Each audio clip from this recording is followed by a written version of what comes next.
Muy buenas tardes, estimados televidentes y radioyentes. Día 21 del año 21 del siglo XXI. Muchas coincidencias en la jornada de hoy, pero no estaremos hablando de coincidencias numéricas, sino de tarifas eléctricas en esta mesa redonda. Sobre cómo se han conformado los precios, las opciones para las formas no estatales de gestión y los edificios multifamiliares, dos temas que han sido frecuentes en las opiniones de nuestra población y de sectores de nuestra población en los últimos días, pues estaremos hablando en esta mesa redonda de hoy, que tengo el placer de estar compartiendo con el compañero Oliván Arronte Cruz, ministro de Energía y Minas de nuestro país, la compañera Tatiana Amarán Bogachova, viceministra del propio Ministerio de Energía y Minas, y el compañero José Armando Cepero Hernández, director general de la Unión Eléctrica. Con ellos pues estaremos teniendo detalles de primera mano, información sobre todos los análisis que se han hecho desde el gobierno para analizar y para enfrentar pues las opiniones de nuestro pueblo sobre estos temas y también las decisiones que se han tomado al respecto. Así que los invito a que nos acompañen en nuestra mesa redonda de hoy.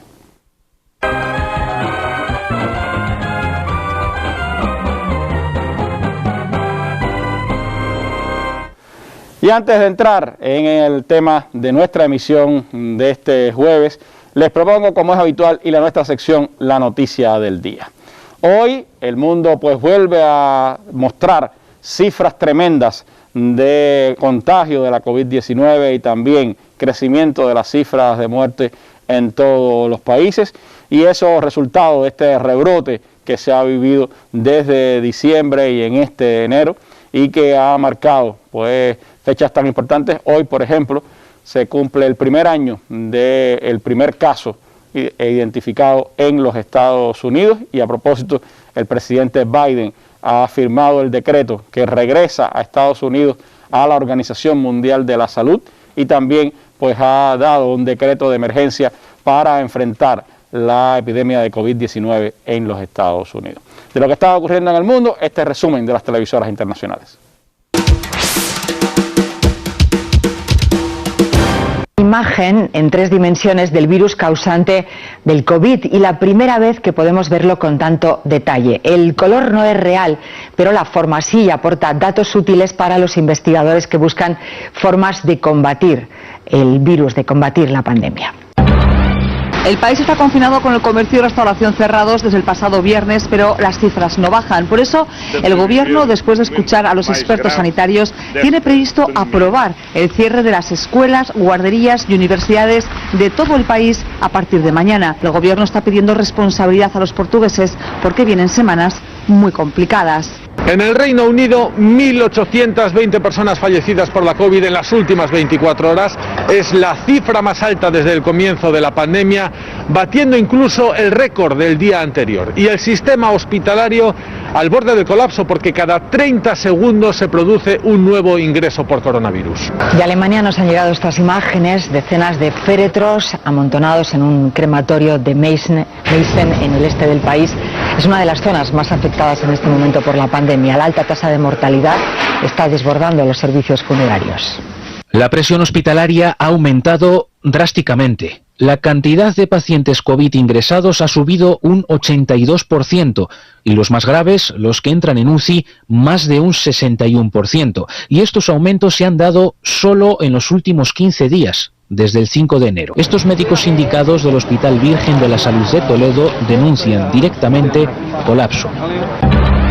El primer caso de COVID-19 en Estados Unidos fue confirmado por los CDC el 20 de enero del año 2020 y anunciado al público el día siguiente. Este jueves se cumple un año de dicho suceso. Y ahora Estados Unidos está cerca de llegar al 500.000 de muertes. Y Estados Unidos reanudará su compromiso regular y la financiación a la Organización Mundial de la Salud. Así lo señaló este jueves el doctor Anthony Fauci, director del Instituto Nacional de Alergias y Enfermedades Infecciosas de Estados Unidos, tras mantener una reunión de la OMS. Brasil, epidemiólogos de este país han solicitado la presencia de especialistas de Naciones Unidas y de la Organización Panamericana de la Salud en la ciudad de Manaus ante la emergencia sanitaria que está viviendo esta localidad producto de la COVID-19. Colombia se acerca a los 2 millones de infectados por COVID-19, al tiempo que supera los 49.000 fallecidos a causa de esta enfermedad viral respiratoria. Este país suramericano ya contabiliza 1.956.979 casos confirmados por COVID y 49.792 fallecimientos. La crisis económica y social que vive el Uruguay es cada vez más notoria. Prueba de ello son las decenas de miles de personas que se alimentan diariamente en ollas populares. Son tantas las ollas que han aparecido por todo el país que en los vecinos surgió la necesidad de organizarse en redes de ollas para fortalecerse. Las ollas populares son iniciativas solidarias gestionadas generalmente por vecinos o sindicatos que garantizan que familias enteras con escasos o nulos ingresos se alimenten dignamente. Bueno, así están reflejando las televisoras algunas de las noticias de lo que está ocurriendo en las últimas 24 horas.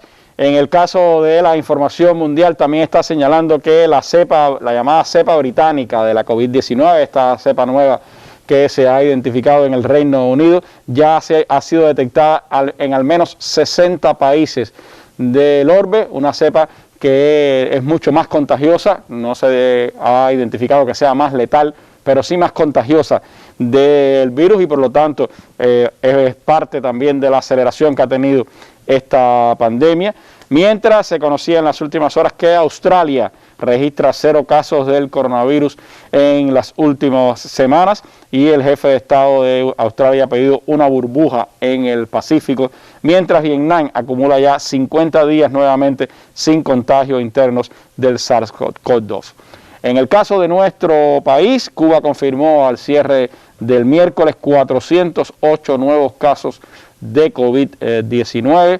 Se dieron 4 fallecidos lamentablemente en la jornada de ayer y 263 altas médicas, una cifra alta de altas médicas, pero que es aproximadamente la mitad casi de los casos que se reportaron en la jornada de ayer. Villa Clara, Cienfuegos, Ciego de Ávila se han sumado a los números rojos de alguna manera. Identificaba ayer la reunión de gobierno, pero los casos más difíciles, las provincias con más casos siguen siendo pues La Habana, Matanzas, Santiago de Cuba y Guantánamo.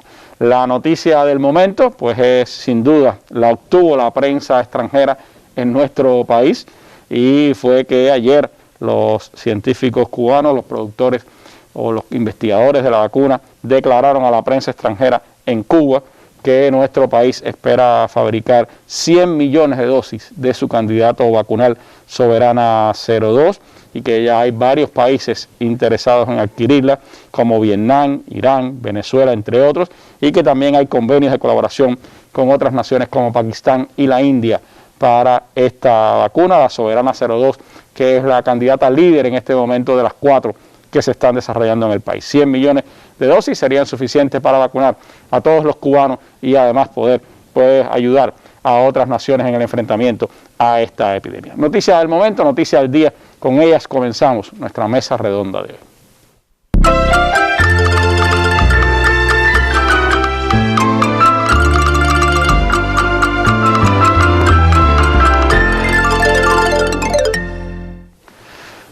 Bueno, por tercera ocasión viene el tema de las tarifas eléctricas a la mesa redonda. A fines de diciembre, ministro, estábamos aquí hablando de modificaciones que se iban a introducir para las tarifas eléctricas en el sector residencial, también adecuaciones para los trabajadores por cuenta propia y otras formas de gestión no estatal y también, bueno, se ha añadido después algunos otros elementos a esos análisis que ha hecho nuestro gobierno.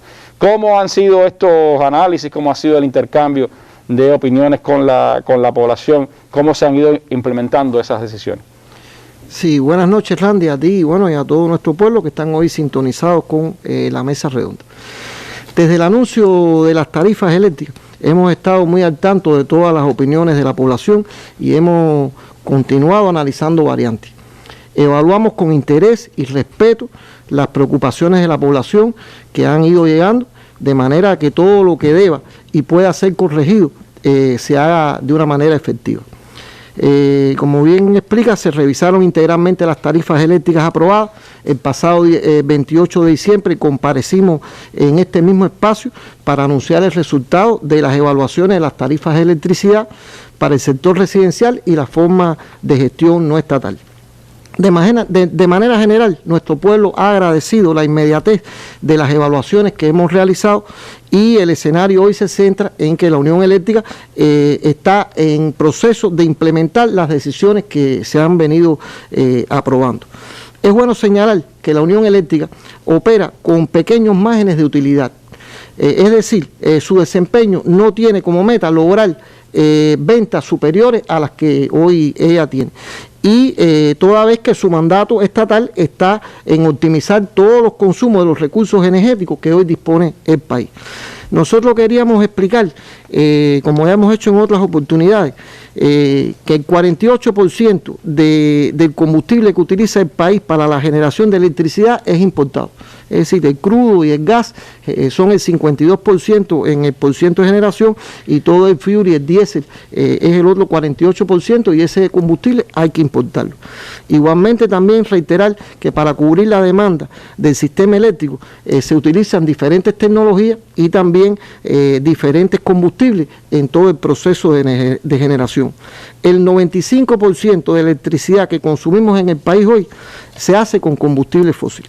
Y la Unión Eléctrica, para cubrir esta demanda, primero utiliza los combustibles menos costosos y después va incorporando al proceso de generación todos los combustibles hasta llegar al diésel, que es el combustible más caro. Es decir, que a pesar de los propósitos hacia el 2030 de ir más allá del 20% en la utilización de combustibles renovables, pues todavía es apenas un 5% dentro de ese gran total, ¿no? Es un 5%, sí. La política establece que al 2030 nosotros estamos estimando que podamos llegar al 24%, aunque los pronósticos y en lo que estamos trabajando es tratar si nosotros pudiéramos incrementar ese % de energía renovable.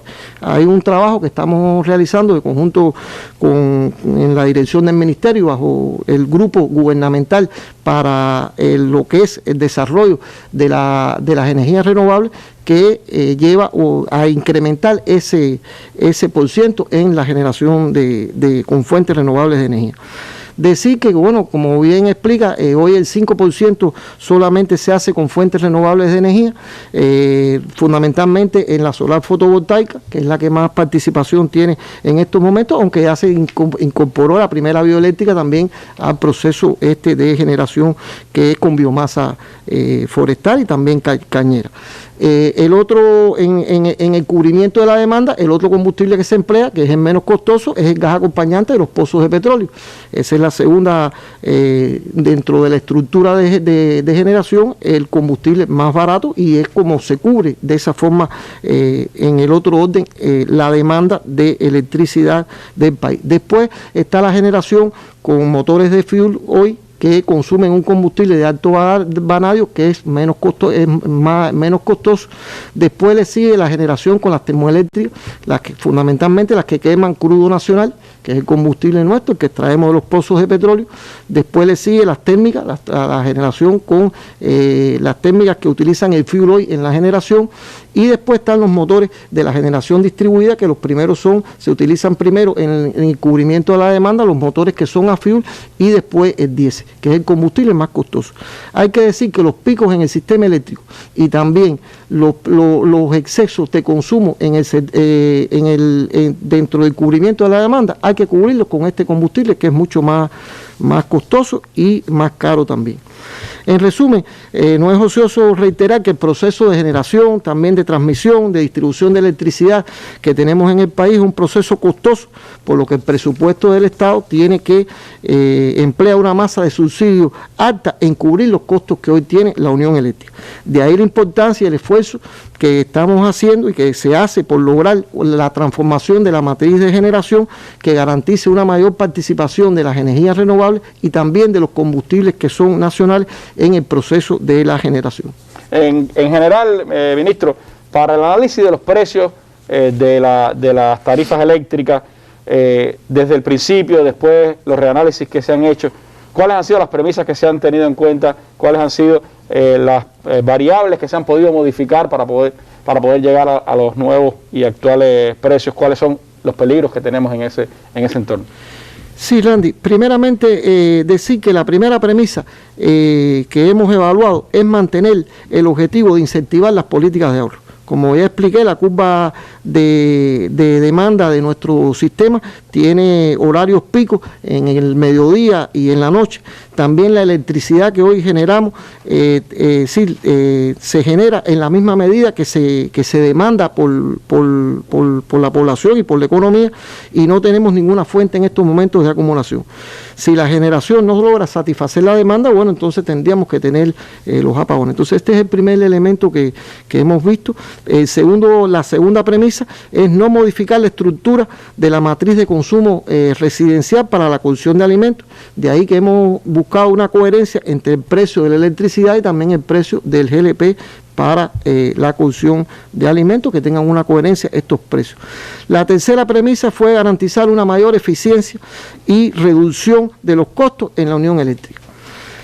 Debemos decir que si se incrementan los consumos porque la tarifa no los regula y el costo del kilowatt hora generado excede lo previsto en los análisis que hemos realizado, esto tiene que ver con los precios del combustible y también por la estructura de generación que se logre, entonces esta decisión podría estar costando aproximadamente 5.000 millones más de pesos, por encima de los 17.800 millones previstos en el presupuesto para el subsidio de las tarifas. De aquí la importancia que tiene el ahorro de electricidad, también la eficiencia que tiene que lograr la Unión Eléctrica en todo el proceso de generación para lograr cumplir con mantener estas tarifas que hemos y no incrementar el subsidio que haya que darle a la electricidad por este concepto. Estamos hablando sin duda de cifras elevadas, 5.000 millones de dólares que nos costaría más en subsidio si crecieran los precios de los combustibles, si no se fuera eficiente en todo el proceso de generación a partir de estas decisiones que se han venido tomando, un elemento que sin duda se ha insistido mucho en los últimos tiempos. Pero hay análisis que se siguen haciendo, hay decisiones que se siguen tomando, de eso estaremos hablando ahora en nuestra mesa redonda. Gracias, ministro. La tarea de ordenamiento es, sin dudas, el más complejo proceso económico de los últimos años, pero posponerlo sería aún más costoso en el tiempo. Seguimos con interés y respeto las preocupaciones de la población, cuyo bienestar nos empeñamos en construir. Se revisará lo que haya que revisar y se corregirá lo que deba y pueda ser corregido. La revolución insiste en su firme propósito de que nadie quedará desamparado.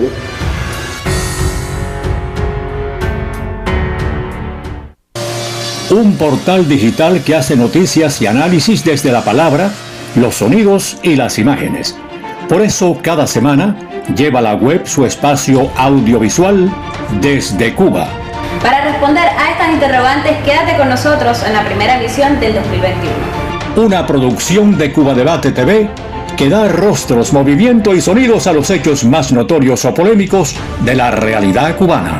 Se dice en el extranjero, en muchos lugares, ¿no?, que el empresario es quien pone el dinero para hacer un negocio, pero nosotros sabemos que eso está dividido en el mundo entre propiedad y gestión. Aquí lo entendimos mal, pero ya lo estamos entendiendo. Se le imparten diferentes materias relacionadas con la dirección empresarial, la gestión económica financiera, la gestión de la innovación, aspectos relacionados también con la gestión de la calidad, la gestión del medio ambiente. Un tema diferente cada semana, puntos de vista diversos, una mirada múltiple y concentrada a la Cuba de estos tiempos.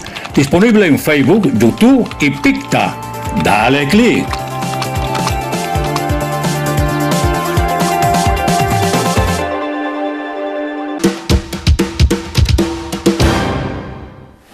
Bueno, luego de la mesa redonda del pasado 28 de diciembre, las principales opiniones de nuestra población, por supuesto, estuvieron centradas en las modificaciones que se habían hecho al sector residencial. Pero a la medida que han pasado los días, las preocupaciones se han ido acotando, algunos temas puntuales que tienen que ver con las tarifas que fueron implementadas para las formas de gestión no estatal. Por ahí hay un resumen de las principales opiniones y también los edificios multifamiliares. En el caso de las formas no estatales de gestión, la principal preocupación era cuándo iban a comenzar los contratos para que se pudieran acoger algunas de las opciones que se habían planteado desde el pasado 28 de diciembre.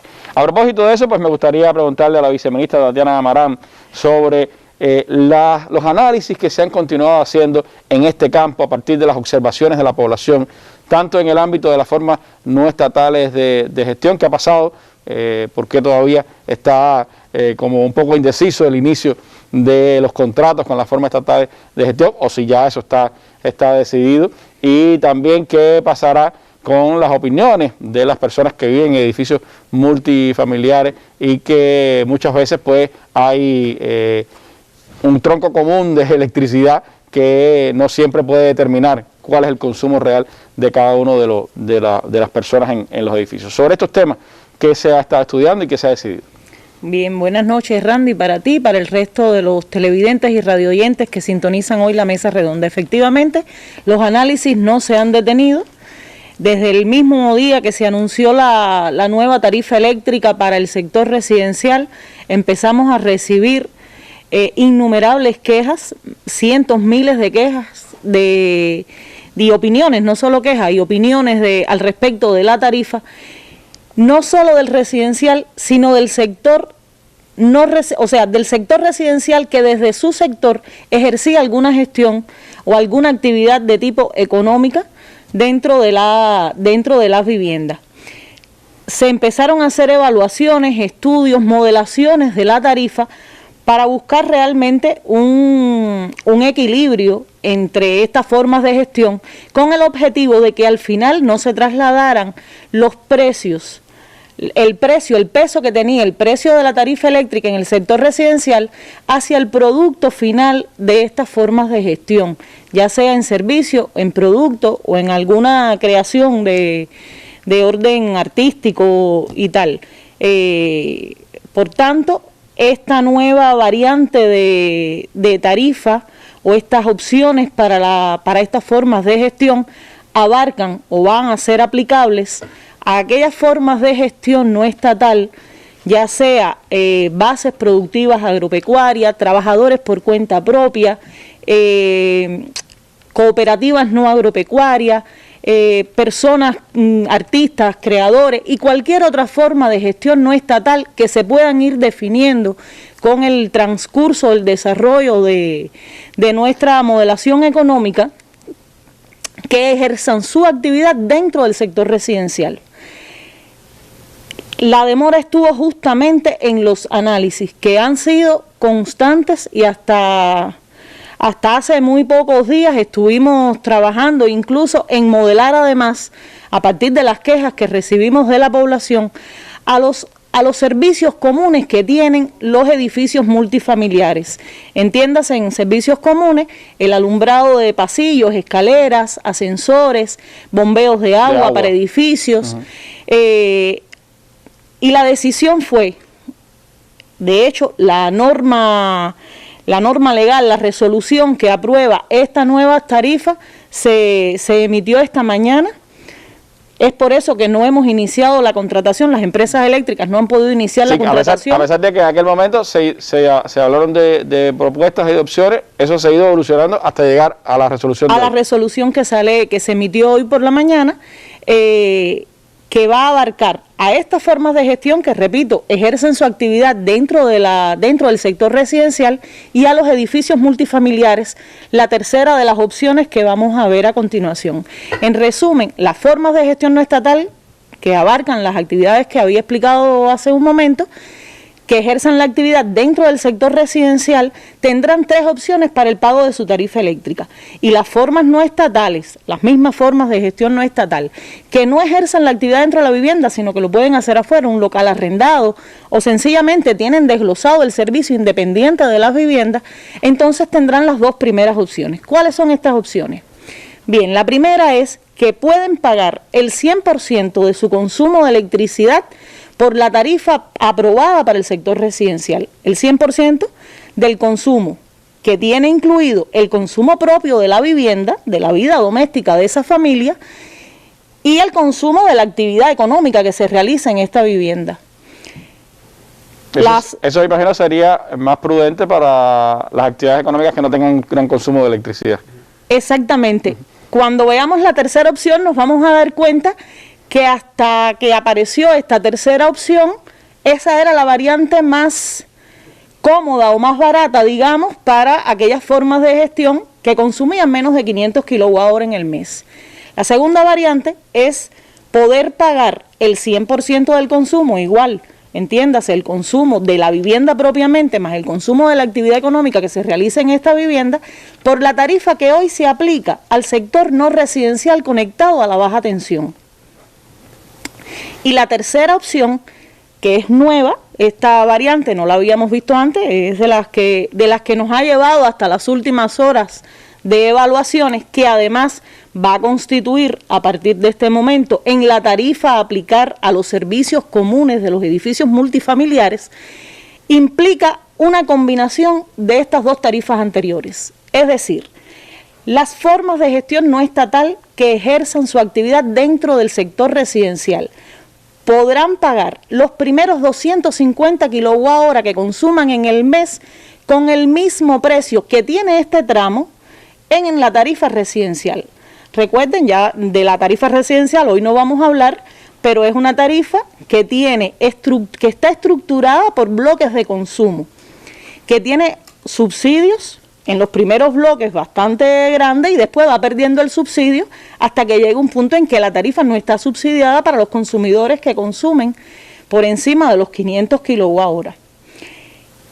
Decía que los primeros 250 en esta nueva tarifa pagarían por el mismo precio que tiene la tarifa en el sector residencial. Y a partir de los 251 kW en adelante, pagarían por el precio que tiene el kWh en la tarifa no residencial, que es una tarifa que no está subsidiada, que además es lineal, no está estructurada en bloques de consumo y que tiene un precio del kWh de 3,126 pesos. ¿Cuál es la ventaja de esta última opción que se ha buscado? Bien, la ventaja está en que facilita a la forma de gestión no estatal que ejerce la actividad dentro de la vivienda igualarse al resto de la población en cuanto a tener el consumo de los primeros bloques de consumo, de los primeros 250 kWh del mes, con un subsidio. Entiéndase que en estas formas de gestión también se produce una vida doméstica de una familia y que estas familias son iguales al resto de las familias del país y por tanto estarían en igualdad de condiciones en cuanto a recibir desde la tarifa el subsidio que tiene el precio de la electricidad para el sector residencial.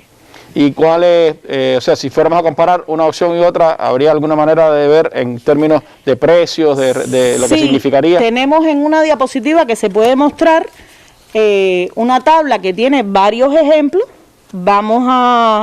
Pudiéramos ver, por ejemplo, obsérvese, recuerden que, o sea, tiene la primera tablita de la izquierda es la tarifa residencial que tiene estructurados los bloques de consumo. En el medio está la tarifa no residencial y a la derecha esta nueva tarifa combinada mixta, de las dos primeras, mixta, pudiéramos decir, exactamente. Por ejemplo, una forma de gestión, una persona de una forma de gestión que consuma, que ejerza la actividad dentro de la vivienda y que consuma 250 kWh en el mes, obsérvese que tanto en la tarifa residencial como en esta tercera variante pagarían lo mismo, 281 pesos. ¿Por qué? Justamente la combinación de la tercera variante es que en los primeros 250 kW mantenga el precio que tenía la tarifa en el sector residencial. Ahora, si una vivienda que tiene dentro de su vivienda se ejerza una actividad por cuenta propia o una actividad de gestión no estatal, consume 500 kWh, pagaría por la tarifa residencial, si optara por esta tarifa, 1.531 pesos. Por la tarifa no residencial pagaría 32 pesos más, 1.563. Si opta por la tercera variante, pagaría 1.062.50. Y en la medida que va subiendo el consumo, observe, por ejemplo, una forma de gestión que consuma 8.000 kWh, pagaría por la tarifa residencial 117.911 pesos, por la tarifa no residencial 25.000 pesos y por la tercera variante de tarifa 24.500 pesos. Es decir, que esta tercera variante, como le decía ahorita, resultará siempre más económica o más barata para las formas de gestión no estatal que ejerzan su actividad dentro de la vivienda. Así que a partir de estas tres opciones se podrá empezar entonces a hacer los contratos. Eso lo haremos con el director de la Unión Eléctrica, pero ya hay opciones importantes para este tipo de preocupaciones de la población, de la forma de gestión no estatal en particular, y también los edificios multifamiliares que se acogerían a esta tercera opción, ¿no? Es decir, la combinación del sector residencial con las tarifas para el sector estatal, ¿no? En definitiva. Ahora, si una persona ejerce la actividad, la forma de gestión no estatal en un local que no es una vivienda, estoy pensando por ejemplo en una barbería, que hay personas que arriendan el local de la barbería y ejercen la actividad por cuenta propia, ¿pudieran tener algún beneficio de estas tarifas?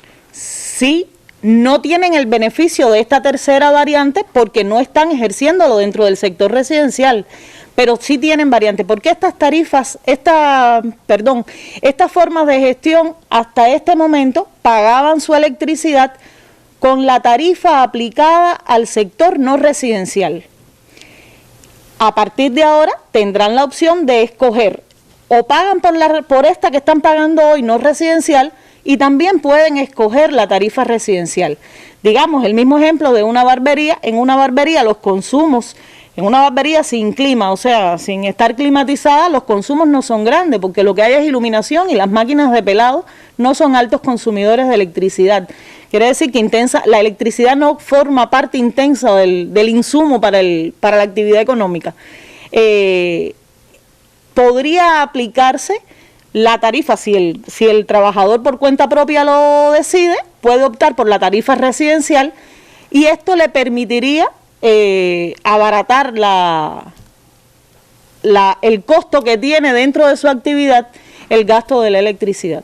Es decir, ahora para la forma de gestión no estatal que se ejercen desde la vivienda, tres opciones: o la tarifa residencial total, o la tarifa no residencial total, o una tercera opción mixta que tiene hasta 250 la tarifa residencial y de ahí en adelante la tarifa no residencial. Exactamente. Para los edificios multifamiliares, la tercera opción. Esa va a ser la tarifa para los servicios comunes o juntas de administración, que muchos le llaman, de los edificios multifamiliares. Y en el caso de entonces de las formas de gestión no estatal que se ejercen fuera de la vivienda, en locales arrendados, pues puede acogerse o a la tarifa residencial o a la tarifa no residencial, según sea más conveniente por el consumo que tenga esa forma de gestión estatal.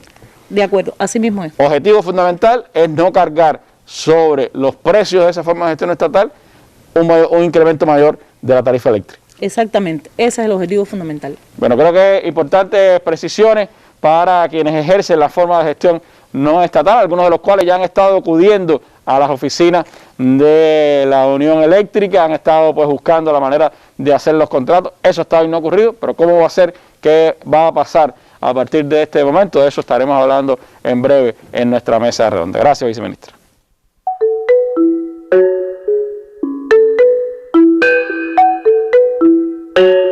Mi nombre es Alejandro Martínez Álvarez, estoy estudiando Ingeniería Eléctrica.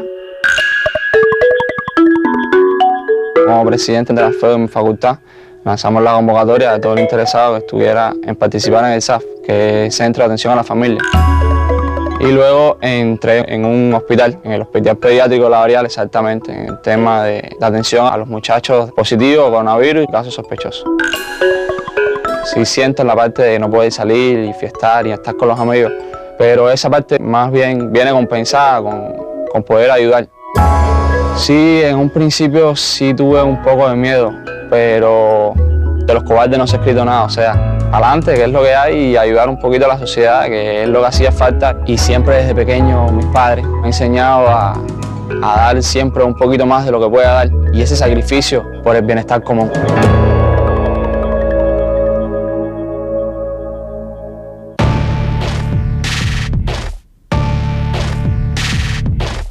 Un espacio para el análisis de los más importantes acontecimientos de Cuba y el resto del mundo.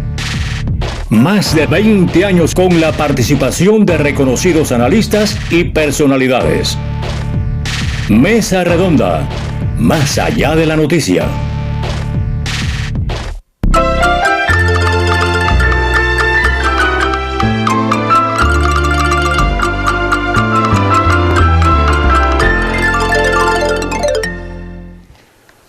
Bueno, análisis de todos estos días sobre las decisiones que se han ido adoptando en el ámbito de la tarifa eléctrica. Resolución esta mañana ya para poner en práctica las decisiones sobre las formas de gestión no estatal y los edificios multifamiliares, y entonces buscamos el cómo se implementará esta decisión. Como decíamos, está con nosotros el director general de la Unión Eléctrica, el compañero Jorge Armando Cepero Hernández, y me gustaría, Jorge, hablar de cómo se va a hacer la implementación de este cambio en las tarifas, desde cuándo será efectivo realmente ese cambio que se había pensado desde principios de enero, y cómo está pues ya organizándose el proceso para que eso transcurra de una manera normal en los próximos días. Sí, Randy, bueno, igual me sumo un saludo a usted y al resto de los televidentes del pueblo que escuchan la mesa redonda y nos visualizan. Bien, a partir de mañana ya se podrá acudir, los clientes pueden acudir a las oficinas comerciales de todo el municipio y las oficinas comerciales de la actividad eléctrica, a hacer los contratos, a rehacer los nuevos contratos para optar por la tarifa que más convenga en función de la actividad, como decía la viceministra, para aquellos consumidores que tengan la actividad dentro del hogar, dentro de la residencia, o para aquellos que tengan la actividad en un local, como usted ponía el ejemplo, fuera de la residencia. Sí, ya a partir de mañana esto es efectivo. Sí. En todo el territorio nacional. En todas las oficinas comerciales estarán habilitadas para trabajar a partir de mañana, y trabajaremos todos los días de la semana, incluyendo el fin de semana, sábado y domingo. El objetivo fundamental es que logremos hacer la contratación en el menor tiempo posible antes de la facturación de que termine el mes. De extenderse, bueno, lo haríamos entonces hasta el día 15 del próximo mes. Ahora, hay, Armando, requerimientos, ¿no?, para que las personas a partir de mañana puedan ir. ¿Qué cosas deberían llevar las personas que quieran ir a hacer los contratos a partir de estas nuevas modalidades? Sí, lo primero, bueno, deben llevar, decir que los clientes no deben tener al día la cuenta, el pago de electricidad, en este caso. Llevar el carnet de identidad y llegar el documento que acredite como que es un trabajador de alguna de las formas de gestión no estatal. Deben llevar una copia de este documento que se anexará al contrato, al nuevo contrato que se realice, y de igual forma deban llevar también la cuenta bancaria a la que se debitará el fondo, es decir, el monto que deban pagar después en correspondencia con la facturación que se le haga por la actividad que realiza. Esas son las cosas fundamentales, sí, los tres documentos fundamentales: carnet de identidad, repetimos, tener la cuenta al día, no tener adeudo con la empresa eléctrica, llevar el carnet de identidad, llevar el documento que acredite que es un trabajador de alguna de las formas no estatales, una copia de ese documento y el número de la cuenta bancaria a la que se hará el débito de la factura. Que se trabajará ya ahora corrido, viernes, sábado, domingo, y seguirá la próxima semana. Se trabajarán de ahora en adelante, a partir de mañana, trabajarán todos los días de la semana, incluyendo los fines de semana. Ahora, si ocurriera, Armando, que una persona de estas formas no estatales de gestión no pudiera acudir en estos últimos días de enero, porque está enfermo, porque está en un centro de aislamiento, porque está en otra provincia ahora, por ejemplo, y no puede regresar a La Habana, por ejemplo, o no puede entrar a Santiago o Guantánamo, las provincias que están en esta fase epidémica, en esta etapa epidémica, ¿qué pasaría con esas personas? Porque ya ustedes ahora están empezando a hacer ya la lectura de las facturas de enero. ¿Qué pasaría con esas personas si ellos, cuando se presenten, pues piden una de las opciones, por ejemplo, la opción tercera de las que se han ofrecido? Sí, está previsto. Si un consumidor, por X motivo, como usted plantea, no puede ir a la oficina comercial, o dentro de algún tiempo se crea un nuevo cliente que pasa entonces a ser un trabajador por alguna de las gestiones estatales, se le hace el contrato.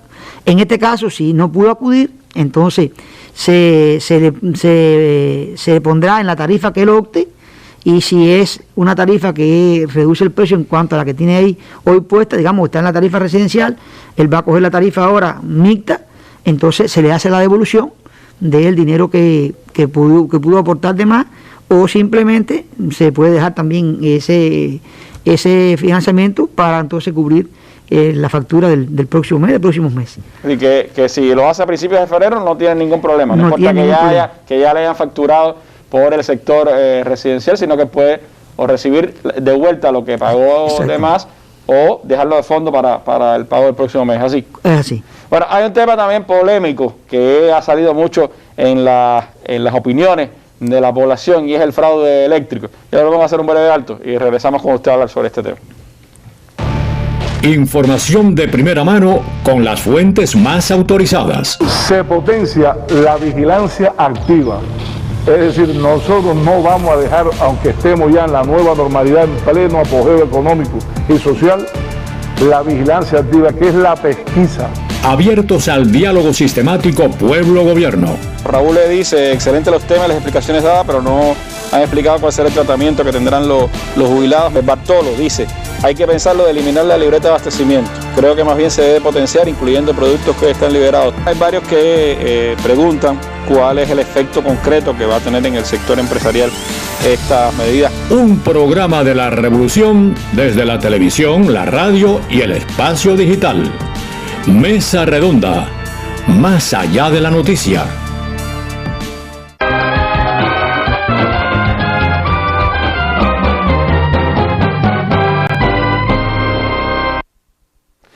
Bueno, hay opiniones diversas, estábamos leyendo aquí algunas incluso sobre los edificios multifamiliares, cosas que siguen llegando, pero una de las opiniones que nos ha salido mucho, tanto en las que han llegado a la mesa redonda, Armando, como las que recibimos en Cuba Debate, tiene que ver un poco con la incredulidad de las personas, con que el hecho de que digamos que el 90% de los consumidores residenciales en el país consuman menos de 350 kilowatts.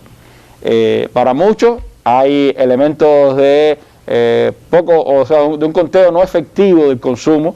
Hay opinión de que en esas cifras están incluidas también el fraude eléctrico y que por lo tanto el país está perdiendo por razones del fraude eléctrico. Incluso en algunos casos se habla de connivencia entre electores, entre los lectores cobradores y ciertas personas dentro de la comunidad. ¿Qué valoración han hecho ustedes de este tema?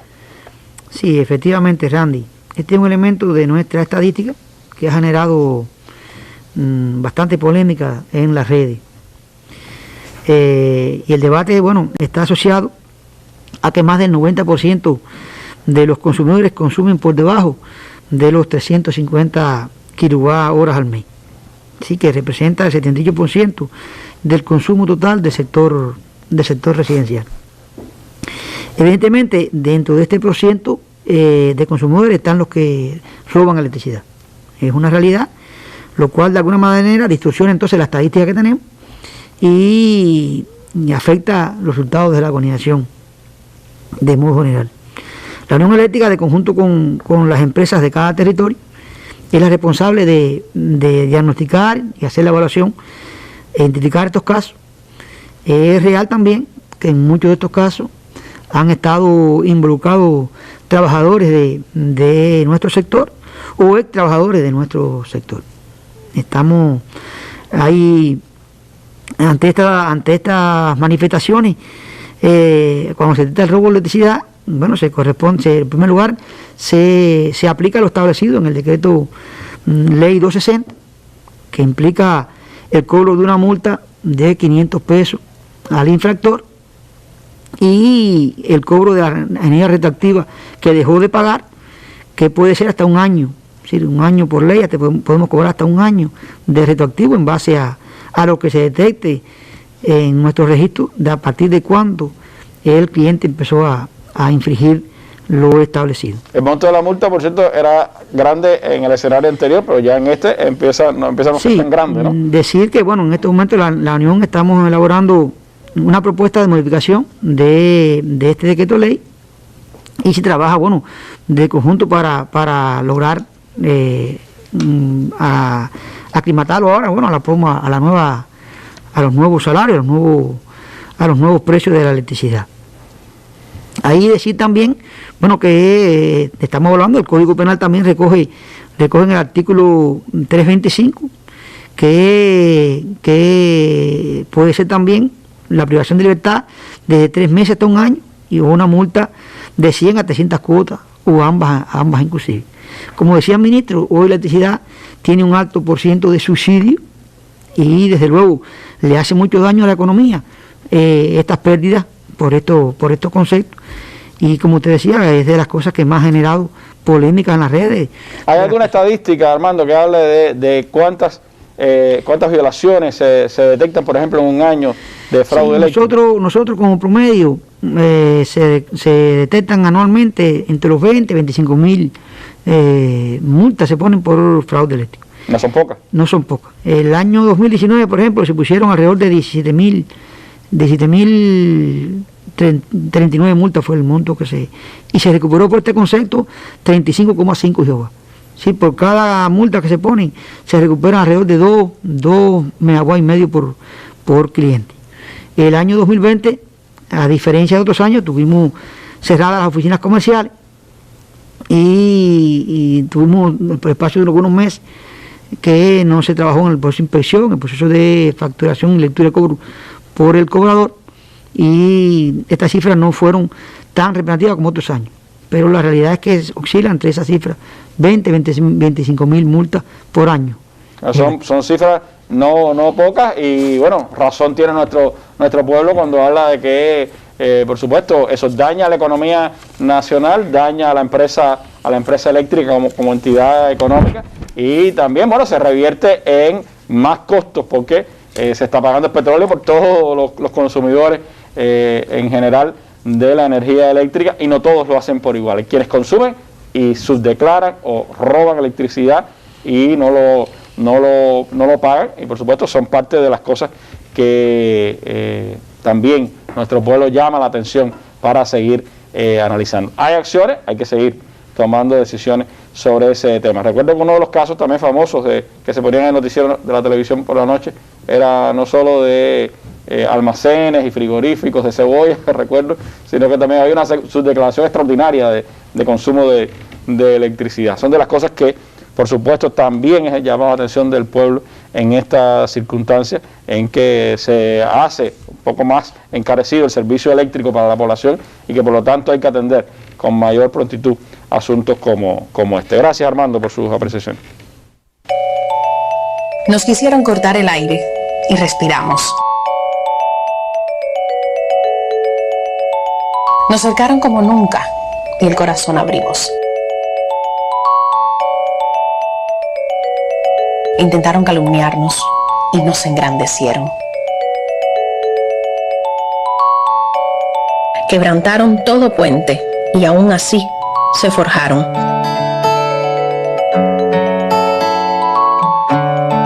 Porque no hay nada que destruya el amor de una casa. Por amor, sin poder abrazarnos, aplaudimos.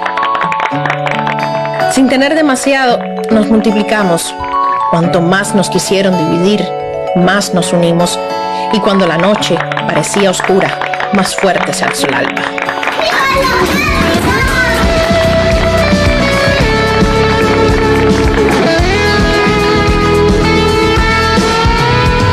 El naufragio se parece al capitán, y el poeta se parece a su cantar. Rueda los caminos, la vela a la oscuridad, haz que se parezca a ti la tempestad. Haz que se parezca a ti, parezca a ti.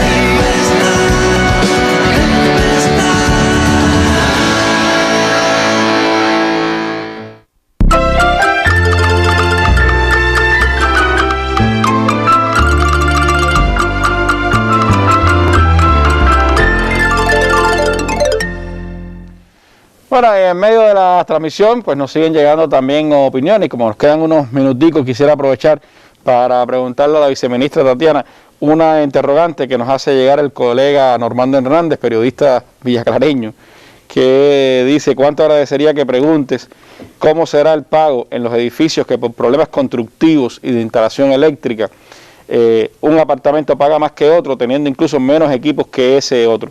Y le hará un favor a muchas personas que tienen pagos altísimos por esta situación, dice Normando. En ese caso, ¿hay algún estudio que se sabe que se puede hacer? A ver, esa es una de las, digamos, de las lagunas que hoy tiene la atención al servicio eléctrico. La atención de las empresas eléctricas llega solo. Cuando digo llega solo, quizás no es la palabra correcta, ¿no? Pero la atención de la empresa eléctrica termina en la entrada al metro contador del edificio, en este caso, o de la vivienda. Y por tanto, cualquier problema de la instalación eléctrica hacia adentro de la vivienda es responsable del consumidor que habita en ella, y su reparación, mantenimiento, etcétera, también es responsabilidad de los habitantes de esta vivienda. Para el edificio que está en algún trabajo constructivo y que el consumo de electricidad para estos trabajos de reparación o mantenimiento del edificio se use del servicio común, va a pagar por la tarifa que habíamos hablado ahorita. Ahora, si hay una vivienda que tenga algún problema de tipo técnico, eléctrico, de corrientes que no deben estar, de flujo por tierra, cualquier fenómeno de tipo físico que haga que haya más consumo en esa vivienda, tendría que ser revisado por un electricista y corregido a cargo de la persona que vive en esa vivienda. De todas maneras, la empresa eléctrica sí recibe todas las quejas de este tipo para discriminar que el problema está efectivamente hacia el interior de la vivienda y no en la instalación exterior. Porque si está antes de la entrada a la vivienda, obviamente puede ser un problema que sea de la red. Y si es de la red, es responsabilidad de la empresa eléctrica en resolverlo de inmediato. Supongo que sobre todo, si son aquellos edificios que tienen junta de vecinos, sea un tema también que se haga de análisis, ¿no? Para buscarle soluciones a ese tipo de cosas. Pero en este momento no hay una discriminación, es decir, en el sentido de que no hay una opción diferente para ese tipo de situación. No. Porque, a ver, el límite legal, la frontera legal de la entrega al servicio, si está entregada en los términos o en los niveles de calidad que tiene que tener el servicio eléctrico por la empresa que presta ese servicio, en este caso la empresa eléctrica, la empresa no tiene por qué asumir cualquier problema de orden de mantenimiento o de rotura o de lo que quiera que fuere que esté hacia el interior de la vivienda en sí. Es un tema que también pasa, me parece a mí, por las autoridades locales y por las autoridades de construcción, porque dice que es problemas constructivos y de instalación eléctrica. Imagino que sean quizás edificios incluso nuevos, a lo mejor de los que se han hecho y que puedan tener esa situación. De todas formas, ahí está la pregunta y es un asunto, por supuesto, que está todavía por responder. Bueno, estamos cerrando, ministro. Creo que ha empezado un año bien activo, complicado, con nuevas incluso medidas. El señor que ayer se fue hacia la Florida dejó todavía en enero varias medidas de presión contra nuestro país y la persecución del combustible no ha cesado. Sin embargo, han transcurrido ya 21 días y al menos no he visto en las publicaciones que se hayan programado apagones, que haya habido situaciones con la generación eléctrica. ¿Cómo estamos enfrentando este desafío y cómo seguir pues trabajando en el orden de la tarea de ordenamiento para toda la Unión Eléctrica y toda su estructura? Sí, Randy, es decir, no han existido ninguna afectaciones al servicio eléctrico por déficit de capacidad de generación, ni tampoco hasta el momento por déficit de combustible. Solamente insistir en la importancia que tiene el ahorro. Eso es recalcarlo, porque realmente el país hace un enorme esfuerzo por garantizar la compra de los combustibles que garantizan hoy para la generación de electricidad en medio de un escenario que sigue siendo hostil y muy adverso, muy complejo por el bloqueo y también por lo que están haciendo con una persecución implacable que tienen con todos los que se atreven a mantener relaciones en el sector comercial y en la parte energética con los cubanos. Esto nos obliga a ahorrar no solo los recursos por los portadores energéticos, sino también todos los recursos que dispone el país. Como siempre, hemos estado llamando a no sacrificar el grado de bienestar que tiene nuestro pueblo, pero sí es necesario hacer un uso racional y eficiente cada vez mayor de la energía en nuestros hogares y en nuestras industrias y en todo el sector de la economía y la población. Me imagino que las circunstancias financieras que tiene el país, de la limitación de entrada de recursos financieros, con un turismo semiparalizado, no debe ser poca la cifra que representa en el monto de las divisas que tenemos, las que se destinan a la compra de combustible, y eso por supuesto creo que tiene que ver con ese llamado. De todas formas, para las estructuras de la Unión Eléctrica, para la estructura del Ministerio y sus empresas, toda esta implicación en la tarea ordenamiento, ¿cómo se ha asumido? ¿Cuáles serían pues los retos más importantes que tienen ahora? Sí, los retos más importantes que tenemos ahora es seguir trabajando de forma tal de no hacer afectaciones, dar afectaciones al servicio eléctrico a la población. Nosotros seguimos de una forma muy activa, terminando dos bloques de generación importantes que consumen crudo nacional. Está dentro de la estrategia que hemos diseñado, es decir, una unidad en Felton de 260 megawatts y una unidad en Mariel de 100 megawatts, que una debemos terminar en el mes de febrero y la otra debe estar concluida a finales de marzo, es decir, la primera sincronización debe ser en el mes de abril. Seguir reforzando todo el trabajo con el combustible nacional, es decir, en la generación con el combustible nacional para abaratar estos costos, y también continuar todo el programa que tenemos de energía renovable, que esto nos va a ir llevando a reducir los costos y también a lograr una mayor satisfacción dentro de todo el proceso de la generación, porque también esto tiene una relación muy directa con los costos y las tarifas que hemos analizado en el día de hoy. Bueno, pues noticias también importantes en este cierre de la mesa redonda. Ya están pues a punto, antes de que se acabe el primer trimestre, 2 nuevas unidades generadoras con crudo nacional en el país. Una noticia que puede ayudar también, por supuesto, a abaratar, como decía el ministro, los costos de la energía en Cuba. Gracias a usted, ministro, gracias a la viceministra y al director de la Unión Eléctrica por habernos acompañado en esta mesa redonda. Información de primera mano, pues importante para las formas de gestión no estatal, para los servicios comunes en los edificios multifamiliares, y nosotros de la mesa redonda pues seguiremos atendiendo las opiniones, las inquietudes de nuestra población para traerles información de primera mano sobre todos estos asuntos. Nos despedimos con las imágenes del día, imágenes trágicas, imágenes tristes. Al menos 32 muertos y 19 heridos ha habido hoy en un ataque suicida que ocurrió en una céntrica plaza en Bagdad, Irak. Las consecuencias de las guerras imperiales todavía se siguen pagando. Imágenes del día. Buenas noches.